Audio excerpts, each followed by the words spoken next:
تازه خبر د ولسمشر غني ورور حشمت غني احمدزي له طالبانو څخه ملاتړ اعلان کړ.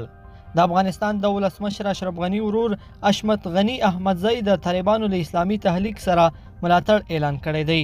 د طالبانو څخه په خبره شوی ویډیو کې ښکاري چې حشمت غني احمدزي د طالبانو له لوړپوړي غړي خلیل الرحمن حقانی سره تر لیدنې وروسته له دې ډلې خپل ملاتړ اعلانوي. ولسمشر اشرف غني تېره یکشنبه هغه مهال افغانستان پرېښود چې وسلوال طالبان د ارګ تر دروازو راورسېدل.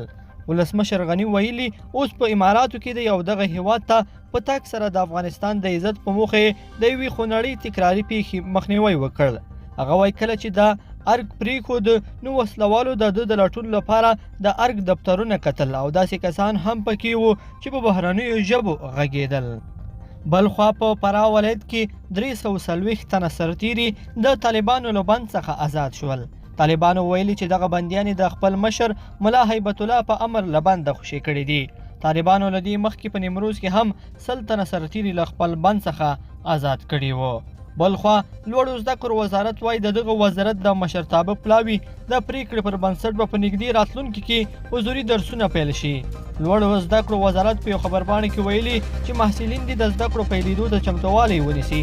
خبرپاڼه زیاتوي دوی د لوړو زده کړو بهیر پر پیلېدو کار کوي او محصلینو ته خبر ورکړی دی چې ډېر ژر به بیرته پوهنتونونه شروع کړای شي. لیدونکو په دې هیله چې دا مطلب به مو تر پایه لیدلی وي. که مو دا ویډیو خوښه شوې ویډیو لایک کړئ او چینل سبسکرایب کړئ. تر بیا ښه وخت.